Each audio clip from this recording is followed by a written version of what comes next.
would say individually on the teams here. And we're going to be looking at the lineup for Boostgate Esport here. XA, Kazue, Identity, Wildcard, as well as RX. And we talk about Kazue a bit. We saw the jungler still, I would say Assassin is still the priority here. Yeah. I wonder if we're going to see just a bit of change, because going up against Neon, I think they prefer Yi Sun-shin and Haya, but after the changes, maybe the priority has changed as well. There's like a significant difference when we're talking about these two junglers, right? Kazue on the other side loves his assassins, but Water seems a little bit more flexible, as his name is, Water. He's played the Boxias before, so he's cool with the utilities in the jungle, and I think that will help them go far in the game. If we're talking about Leon Esports, on the other hand, it feels very interesting. I think this is a very unique player in Jinzu, because he's able to pick up heroes like the Atlas and the Hellcard. Oh, wow. So I'm wondering if we're going to be yeah. seeing those unique picks come to play in this next matchup. Yeah, the Hellcard was actually quite insane. Lamaj as well, also Jamal, whichever you prefer. Now that DHS has been strong, I wonder if he will go back into more carry type of heroes. And I like the synergy between the mid as well as the jungler. Water and Agi, water and fire. And Oh, Agi means fire? Yeah. Yes. Oh. Agi means fire. I forgot in what language, but it means What language, Chef? Not sure, Is but it I know Greek? Agi is fire. Oh, okay. Yeah, Agi is fire. Zio is thunder. Yes, Zio is thunder. Cool. Bufu is ice. There you go. We play the same game. Oh. You know what it is? Yeah, you know what it But is. I want to say that I believe, correct me if I'm wrong, Lamaj is the cousin of the PH player, PH legend, by the way, Haji, right? Yeah. So maybe he also has some kind of playstyle with him. The Ah. safe kind of player, getting Maybe. all the kills. But now we got to look at a team report here for Boostgate. Forged from a young Turkish talent from different teams, fast track into a competitive unit. And I feel like that's a good way to go, because people talk about chemistry, but I really feel like if you're good, the chemistry is just going to be there. Because as long as everyone does their job well, there shouldn't be a problem. So I like that their approach is just get the best players that Turkey has that's not already in Aurora, and then form a team around it. This second point is also very important to understand about Boostgate, I believe. It says that they adopt a very fast, aggressive tempo, and that's what we've been seeing from their past performances in different regions, different tournaments as well, right? They love to fight the early game, and usually they're able to get to that point because they prioritize more playmaking or shut down heroes for Wildcard. So I'm considering whether or not they're going to stick to that pick-off playstyle, because we haven't really seen too much of that today in the Wildcards. Good luck to you, by the way, Shepin, for the play-by-play. Why? Water. Oh, okay. It's gonna be pretty close, but yeah, they play around Kazue as well. His experience, the hero pool. But I feel like a huge hero pool can be good and bad, because we've seen if you're too creative with your draft, sometimes it just doesn't end well. But speaking of hero pool, RX is kind of unique in that sense. Okay. So RX is Boostgate's gold laner, Mm-hmm. and he's known to play Chos, Rubies. Okay, that's kind of About normal. what Jushin can do, bans it out. Yeah, this is already interesting, right? Because the Fanny ban is actually on the first phase, or on the blue side compared to the usual red side. So maybe Boostgate is not really that confident with their own Fanny composition, not so much for the players. And I think is honestly fair, because I feel like Fanny is pretty strong on second pick, because you roughly see the first pick and you know that you can play around it or not. A first pick Fanny can be, I would say, quite intimidating. I think it's hard. Intimidating and risky at the same time. Yeah. Okay. I wonder if Sora is going to be left open or not. We've seen Oh. Sora either... I think it's almost at 100% pick or Ban. ban. Almost. There was this one game that they completely ignored it. But the Kalea is the next ban coming from BGT. Is this the moment? I really want to see a Sora game. I mean, if they let it go, then they probably just want that Valentina, right? Because Sora is a pretty safe first pick because it's super flexible. Legit any lane. Maybe not mid, but you can make the argument that it could work in mid. Yeah. I mean, we saw a lot of crazy fighters in the mid lane if you bring out the healing kind of roamer, right? Yeah. Like Terisla could work, Lapu Lapu could work, Cho could work, but If you have a Joy or a Harif, I don't see a problem by getting a fighter in mid. maybe a strategy that needs to be explored for a lot of coaches out there, but I think they're gonna prefer to play it safe, and Sora's gonna be left wide open. Boostgate, do they want to bite? But I do like this Yuzong ban because Yuzong is okay. So let's think this out. If Boostgate picks up that Sora and then Leon, they will reply with Valen Arlet. Then pick Valen first. Nah, I mean, I think another route is you could go for either a Lance or a Yuzong if any of those is your comfort. But looks like they are going for the Eve, which I feel like Leon can pick up the Sora here, and if Boostgate wants a Valentina, it has to be a side lane. I think the idea of picking Eve here is knowing that there's no Kalea, there's no Fanny, and mostly there's no Yuzong and also Lapu Lapu, which is the main 2 EXP laner that can dive into the backline. So now you have this safe haven in the backline for the Eve to utilize. Oh, there's Sora's gonna be picked up. Wow. Okay, I guess the only hero that I'm thinking about that could actually be a quote-unquote counter towards the Eve would just be the Claude. We've seen Claude being very popular today, especially in that previous matchup. So that's something that we should still be, thinking about. Unless, of course, BGT want to explore that first. But considering how flexible RX is, I feel like it's a little too wasteful. So they go for the Hayabusa and the Gatot Kacha instead. Ooh. Feels like maybe the patch really isn't changing that much, because this feels like a previous patch kind of draft from Boostgate here. Now, I feel like we did talk about it, right? You just got to play safe. So instead of adapting to the meta, play what you've already trained for a few months now and just trust in your training. And I feel like the heroes they picked up got nerfed, but it's not like completely out of the meta. They're definitely still usable. As long as you're confident enough, I think you can make it work.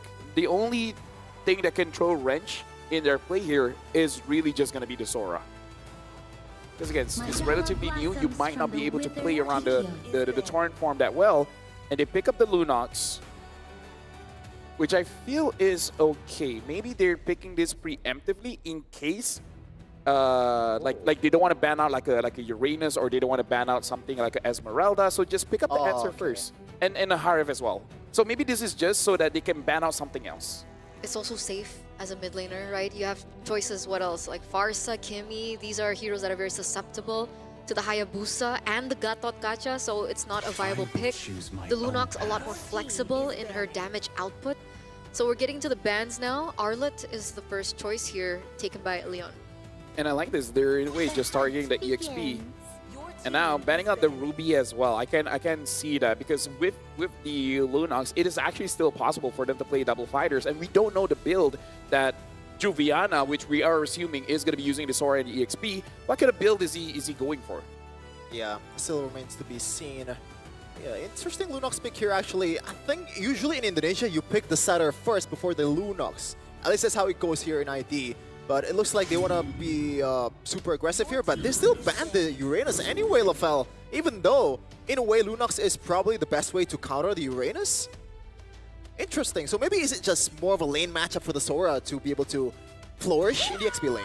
I think it's like between Uranus or Esmeralda. Yep. And maybe they're just like, we'd rather deal with the Esmeralda than the Uranus. Because at least if you're up against an Esmeralda, if you stun her, there's not going to be any passive healing from the Esmeralda, right? You have this Mountain Shocker, you have a lot of CCs on your hand, and a way to set up the Lunox. But for Uranus, if you stun him up, he's still healing. So now for the first pick here for Leon. Like I said, the setter is not there. Now even the Cho gets banned out. I wonder if they do want to go for catch. So they're gonna hide that. I wonder if they are thinking that they might want to flex the Sora over to roam. So they show the Claude first?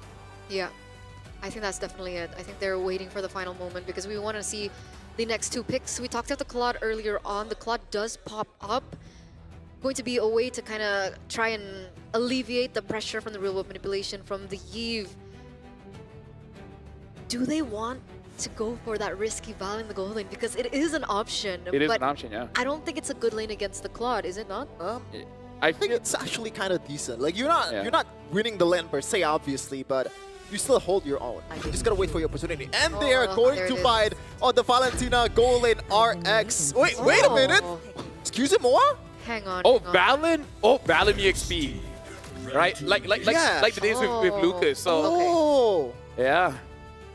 Yeah. Oh, wow. And Leon, in terms of emblems, they're going for a little bit more sustain with the Yeah. Valentina. Can I just say, that was sick. I think the Land of Dawn right now is at night.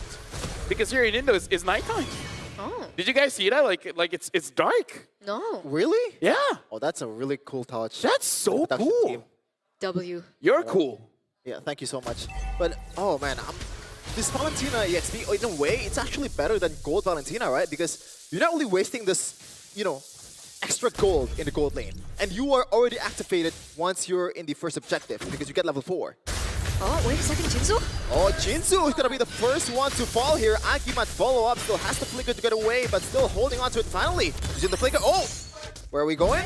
Finally getting taken down. Identity has to use the flicker to also get him down. Yeah, and so far, RX having a good time here. Boostgate all around is just having a good time. Before 2 minutes, already getting 2 kills. And both in mid. That's the early game pressure that they're known for, right? That early game surprise, that early game rotation, that early game aggression. And it feels like the composition that they drafted with really allows that to work. Let's see if Leon can find a way to either mirror it or look for something else around the map. Yep, interesting builds here. Looks like common emblem for the Valentina. Both gold laners are going for the fighter emblem and both getting the Festival of Blood. So they really want to sustain as long as they can. And Sora does have the Festival of Blood, but is going for a tank emblem. So quite a lot of changes here in terms of the emblem setup for both teams. Yeah, and I feel like for Sora as well, Spell Film is not really super important.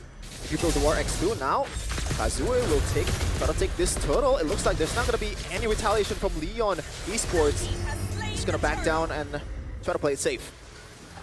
So now, what's the plan for Leon Esports? Oh, so low! That's not the plan. That's not the plan at all. Oh man, they're winning on every single lane. Yeah, not looking good at all to start the game here, especially in the gold lane where you're supposed to be a bit more, I guess, safe here, especially if you're on a Claude. Yeah, I get it. It's a carry, so Yeah. you're losing out on the lane, but don't die, please. I mean, like at this point, Boostgate can really do whatever they want, and I guess shout-outs to Coach Tez, and like you said, maybe they do get quality scrims here because they look well prepared in every single lane, and they're not stopping. The Battles has been popped up. Jinzu still Tambo surviving with also the glorious pathway. Okay. So now Leon Esports is behind by quite a bit. It looks like they're trying to give a little bit more portioning of gold towards Lamange on the quad, hoping that he could actually catch up in that particular lane. But as it stands, it's still a 1,000 gold lead here for Boostgate, and you can already see more rotations coming through from BTG. The thing is, gentlemen and women, this draft coming in from Neon is really a draft you do not want to fall behind on because Claude needs items, and I would say the Lunox needs items, and the Yisun Shin needs items. 3 members of your team really needs the farm, and whether you like it or not, Agi has to be the one to basically share the farm, right? Agi has to be sharing the farm, so Leon losing by 1,000 gold, honestly, it feels like 4,000 gold. Does feel like it. Interesting build though here by XC. He's going for the anti-cuirass or the dreadnought armor actually. Kind of the same build when you're going up against Lucas. You just want to be tanky and probably going to be using the shifting skies more on the tank farm, the torrent farm, where you just keep on stunning them up. So that's probably the idea. You're kind of the engager, counter-engager, maybe even the setup. It was a bit cheesy though. RW and very early just to burst down the turtle. Excuse me, but looks like the Ogi Shadowkill will be able to take one. Agi dodges through the AOG with the brilliance. Jinzu getting knocked down or getting taunted up by the Gato Kacha. It looks like Kazue still wanting his turtle. It looks like Water will take it down instead. Okay, great retaliation coming in from Leon Esports. They saw that Water was, you know, head-to-head in terms of EXP. Went in for the 50-50, was able to gamble it. The way that Leon Esports was able to deny that proper setup. Wait a second, XC's so low right now. Wait, XC. Still surviving Water. Getting the Mountain Chalker. Deals onto him, but no kills in the bottom lane. Hey, defense was pretty good there. And we also got to say the Brave Smite really helped XC out. And he just waited inside the bush, thinking if he gets out and loses vision, might be in a bad position going up against Water. Very bold move, but hey, it worked out. What did you think about that previous neutral objective setup from Boostgate? I didn't. Okay. Yeah. That's okay. Seriously, Wait for the next one. I genuinely think that might be a misclick by Identity. Like, I don't see why you would pop the RWM like that. That early or Yeah. in that position? In that position too, like, you trying to burst down the turtle or something? I don't know. I think it was a zoning effort, but Oh, Juviana drags Rockter down into his own team, and it's gonna get taken down here. No chance of AOG for Rockter. hey, that 1,000 gold lead that Boostgate had, it's gone. Yeah. This is good coming in from Leon, showing their, I would say, macro prowess, understanding how to get farmed somewhere else. And they're equalizing despite still losing in terms of kill for like 3 kills here. They're doing pretty good and dodging all of these engages coming in from Boostgate. And Boostgate keeps trying to get those kills, but it's not going anywhere. They lost a turret as well in the top side. RX gonna have to figure out a way to get back in the only ahead by 500. It's actually shrunken quite a bit here. Yeah, actually, only Carry has a goalie here. Everyone else is all on Leon. Looks like getting that turtle really set up this domino effect of everything going into Leon's favor. Let's see if it goes to Leon again this time. Another turtle fight. Kazuya. Oh! Drive-by turret or turtle steal with only the shadows. That's value. How did that happen? Water was ahead 1 level. Yeah, I feel like he just used it a little bit too early, so unfortunate there. Another kill towards Agi, and now looks like Boostgate Esports wants more kill. RWM, finally this one is perfectly placed, but no kills or additional kills for Boostgate. Actually, that was a pretty nasty lockdown, having the RWM along with the shifting skies coming in from the Valentina.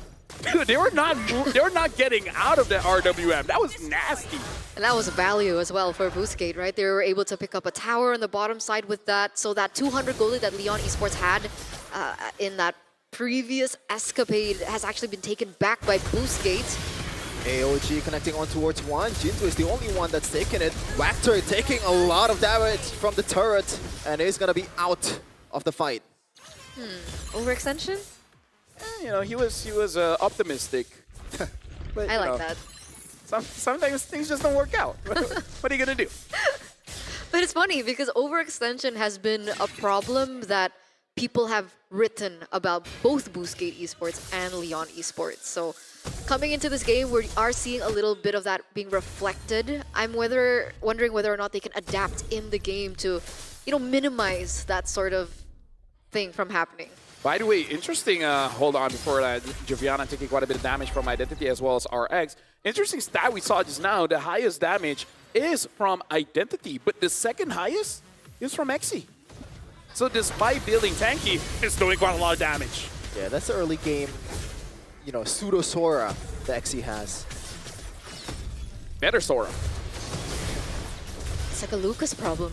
Yeah, it is a Lucas problem, and now trying it again. Wachter is not And- gun shy at all, and he might get punished again by the turret. Oh man, gotta tone down the adrenaline here. I don't know, Okay, it feels so- like kind of off in positioning. Did you see that? I mean, like, they have this anime mindset where, okay, the first time didn't work, but we just punch harder. Okay, it didn't work again, but the third time. Third time's a charm. Sometimes, yes. I mean, to be fair, they're still up 1k gold lead here by Boostgate, but it looks like another burst down towards the objective. This time it's the Lord, and Water just smoothly take that one. Boostgate Esports, do they want to chase? No. And that one mistake, or two mistakes, excuse me. What's ending up- Xe? Oh, Xe, flicker forward and getting one. Water's gonna get taken down. RX and crew will try to kill the turret, or get the turret here. Oh RX, my oh my God. goodness, this is a battle of overextension. To the front is the Claude. Looks like Agi's super low though, but Kazuya, can he punish? No! The only shadow kill, he has enough time to actually delay that one, but he gets taken down instead. What was happening? That was chaos. Well, it started with Joviana shifting skies, pulling RX closer, Agi tapping just a bit of damage, and now Leon Esports, they're still continuing. Oh, Jamal. Xe actually copied the ultimate from the Claude. I forgot the name, but Blazing Duet. Blazing Duet. Oh, revitalized by Wildcard. He's gonna go down here. But wow, like I am Hey, overextensions, man. If anything, it makes great MLBB games. It's entertaining. It's entertaining. But does it win games? You know, it's a debate. That was a 3-for-2 trade. They're going back in. They get the turret. Well, RWM, Juviana might get taken down here. Ogi shadow kill.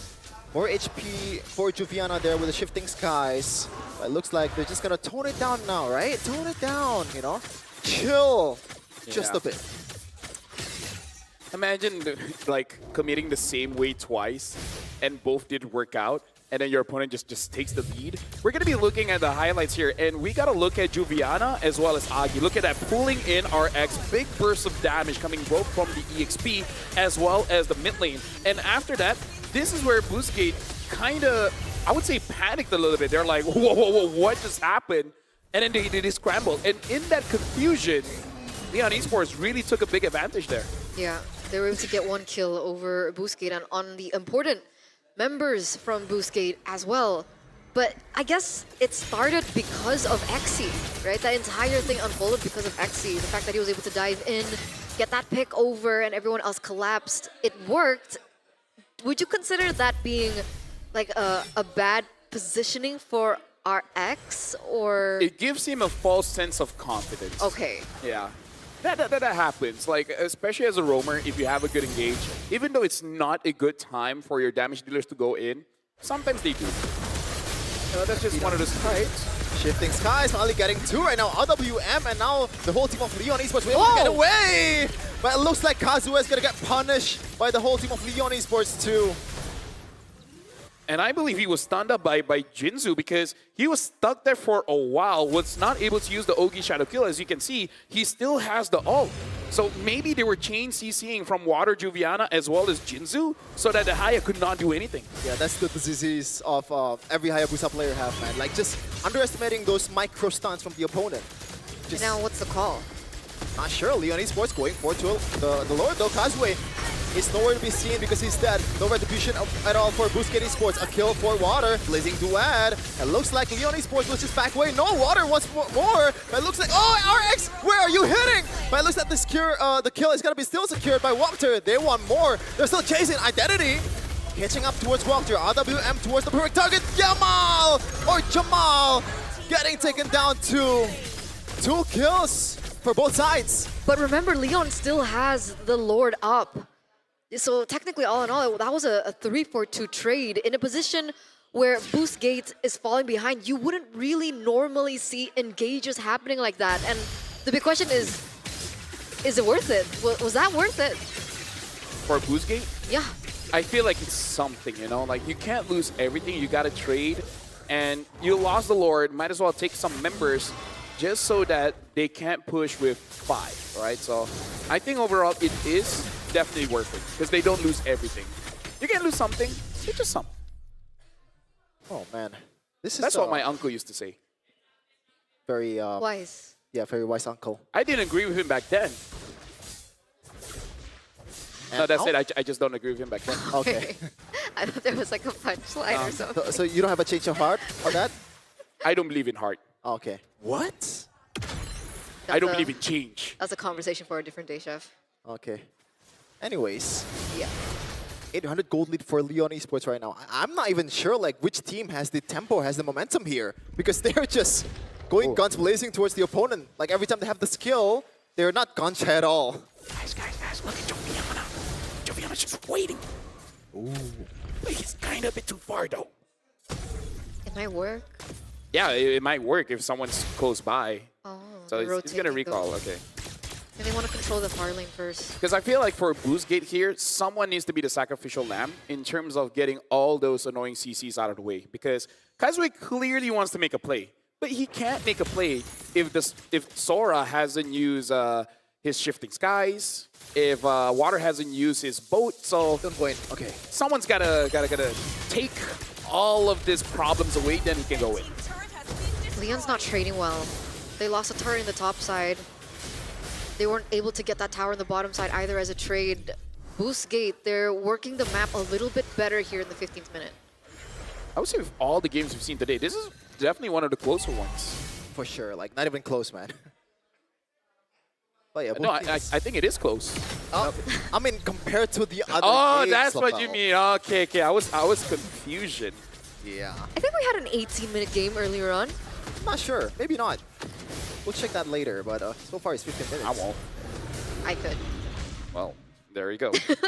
I would say at this point, Leon Esports, they've gotten, they have passed that awkward haircut phase, you know, where now it's grown out a bit.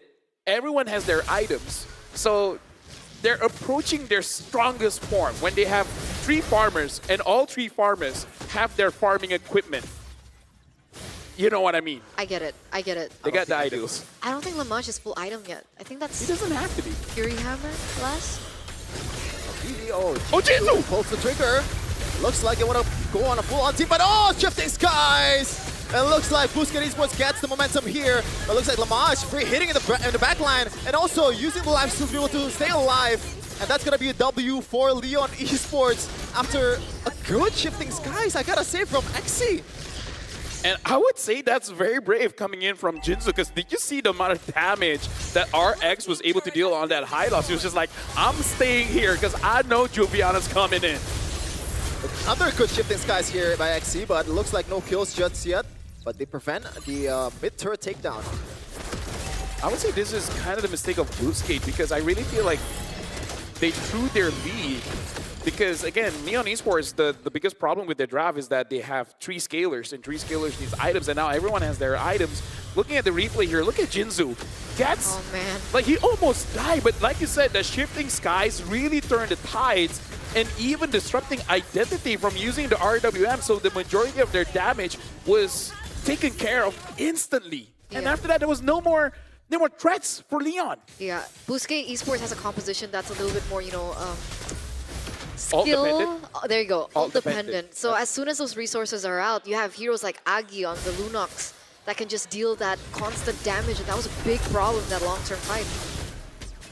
Super aggressive, Juviana. They get 1 turret on top. Might be going for another one here in the mid lane, but no wave that they can utilize here currently. I feel like they really got to respect Joviana on this Sora and making sure that Identity and RX is not touched. At this point, if Causeway dies, it is what it is. But RX and Identity cannot. They got to be safe. But how do they do that, right? There's so much dive coming through. Jinzu, really good at, you know, baiting the resources from Identity as well. They want to force this one. Leon Esports desperately trying to get the mid turret here. Water gets 1 shot there, but looks like it's not going to go down just yet. Good job from Boostgate to secure that one. I mean, at this point, it is a war of attrition. You got to wait out for someone to make a mistake, because this is 18 minutes. So even if you do lose out on objectives or whatever, kills are what's important now. Approaching 22 minutes, once 22 minutes have passed, it's going to be around 40-50 seconds for the death timers. That's huge. That's like an end game breaking as well. They're picking up information here now for Boostgate. You can see that Leon Esports are heavily prioritizing the purple buff, but they do have a little bit more time before that next Lord spawns in, and this is where the decision-making gets tested for both teams. Leon Esports have a history of questionable decision-making in the late game, but so does Boostgate Esports.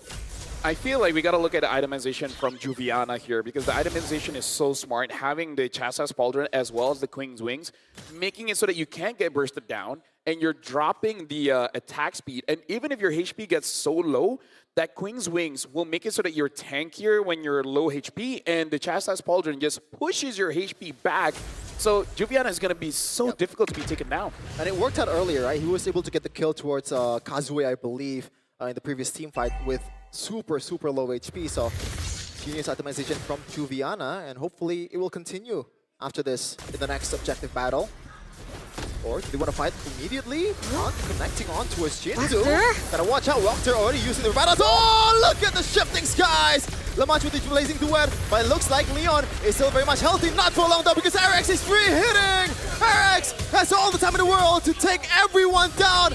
Maniac, is it a savage? No! Kazuya gets the final kill! What the heck happened? What happened with Sora, man? Doesn't matter which side of the map you're on. We got Sora on both sides, and both having amazing Shifting Skies. Boostgate just had to wait for Leon to make a mistake, and a mistake did happen. but it's off of the play from a Valentina. Apparently now, the better Sora. Yeah, Wow. ironically. It worked. It actually worked out. The first time we saw the Valentina in a lane against Sora, I guess it was very 50-50 towards the very end. We can't say it's like a pure counter. We saw a lot of mistakes coming Yeah. from both sides, but in the end, the way that they were able to layer their CC was just brilliant, right? Because we saw a lot of moments where RX tried to do the same thing, but the real-world manipulation wasn't positioned properly. But in that particular situation, I'd call it luck, call it skill, whatever it was, but it worked out so well. RX came in real-world manipulation, the AOG after that to continuously lock them for that burst damage to come through. That was that one moment that was so beautiful that saved the day. I 100% say it's good because look at this. Like, you engage in, but look at that. 2 Winter Crowns bought them so much time so that RX could be there because RX was not in position to fight back. But because Sora, well, the Valentina with the Sora ult, forces them to fight whether they like it or not. And then that Winter Crown, he used it in a time where they're like, well, we're already in. We can't disengage now. We have to fight. And then RX just came in and then just clean house. By the way, this is officially the longest game in the Wildcards. Good to know. 20 minutes and 11 seconds. That's what I would call a clencher for both sides. A clencher. Yeah, it could go either way, man. And Boostgate, like you can call luck because that.